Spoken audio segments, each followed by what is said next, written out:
Chères sœurs et frères, le moment pour parler est venu.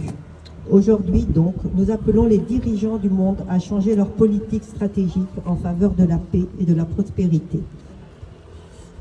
Nous appelons les dirigeants du monde afin que tous les accords de paix protègent effectivement les droits des femmes et des enfants. Un accord qui va à l'encontre de la dignité des femmes et de leurs droits est inacceptable. Nous appelons tous les gouvernements à garantir une éducation gratuite et obligatoire pour tous les enfants du monde entier. Nous appelons tous les gouvernements à lutter contre le terrorisme et la violence, à protéger les enfants contre les brutalités et les dommages. Nous appelons les pays développés à soutenir l'expansion des possibilités d'éducation pour les filles dans le monde en développement. Nous appelons toutes les communautés à faire preuve de tolérance, à rejeter les préjugés fondés sur les castes, les croyances, les confessions, les religions ou le sexe, à garantir la liberté et l'égalité pour les femmes afin qu'elles puissent s'épanouir. Nous ne pouvons pas tout réussir si la moitié d'entre nous sont tenus en arrière. Nous appelons nos sœurs du monde entier à être courageuses, à prendre en main la force qui est elle-même... J'ai perdu ma ligne. Nous appelons nos sœurs du monde entier à être courageuses, à prendre en main la force qui est en elles-mêmes et à réaliser leur plein potentiel. Bon, et j'arrête là parce que c'est très long, mais c'est un beau texte.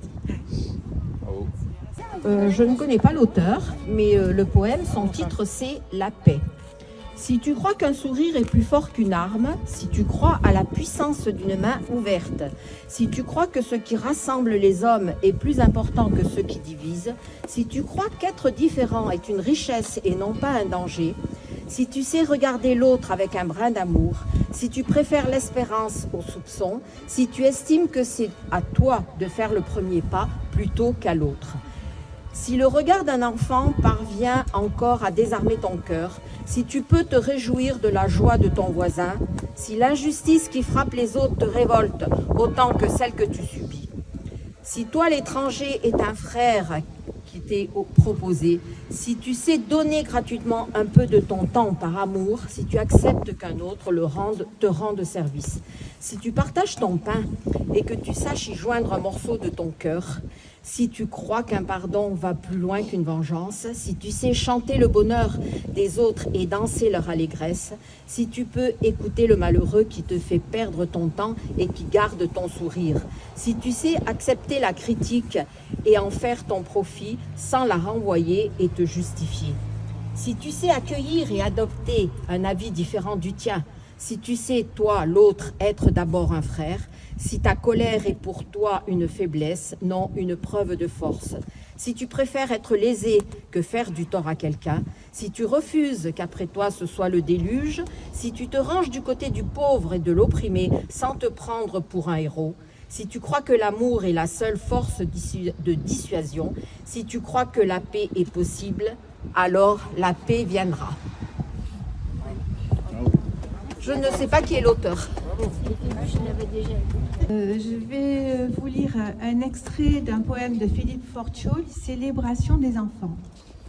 Enfants qui montrez du doigt l'autre rivage, le temps s'arrime à vos radeaux. Vous hébergez l'agneau qui bêle, la nuit, l'étoile et l'étincelle.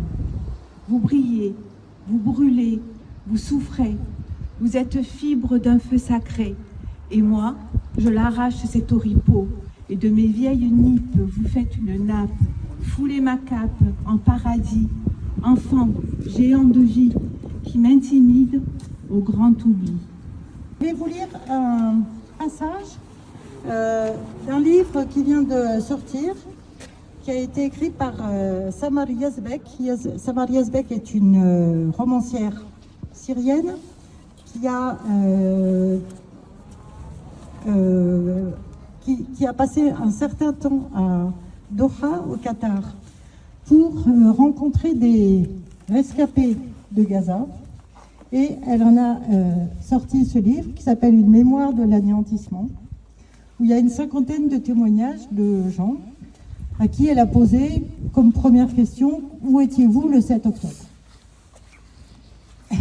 Et j'ouvre ici une parenthèse pour les Syriens qui ont vécu 14 ans de guerre, Les premières images que les Syriens ont vues de Gaza ont fait écho, bien sûr, dans leur mémoire à d'autres images antérieures du conflit syrien.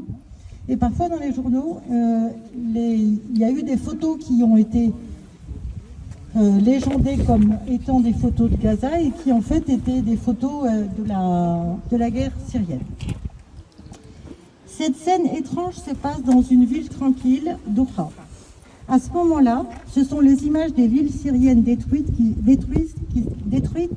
qui se matérialisent devant moi. Les spectres des victimes et leurs gémissements sont les mêmes. Un nouveau désastre. Il n'y a autour de moi aucune âme qui vive. Ce midi est rude. Un soleil poisseux me brûle le front. Me voici aux prises avec des idées obsédantes dans la fournaise du désert.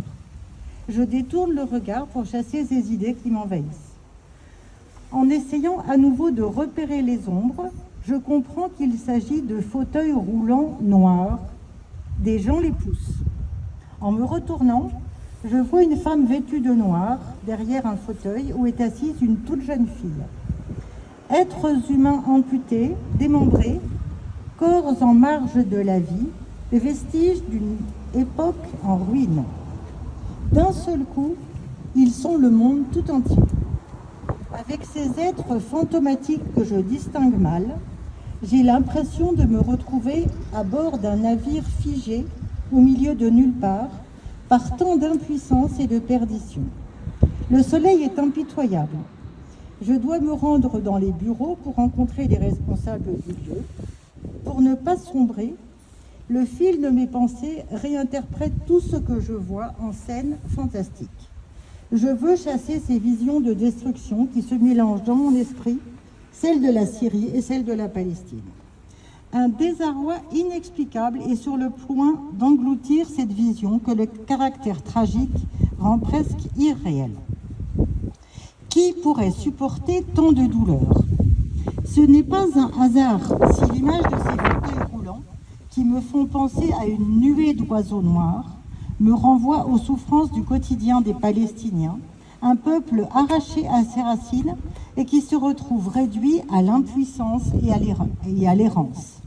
Ces silhouettes incarnent la défaite de l'humanité, un symbole qui se répète, comme si les Palestiniens étaient des Syriens et vice-versa, victimes de la même sauvagerie dont j'ai pu témoigner, sur laquelle j'ai écrit et que j'ai enfoui dans mon cœur.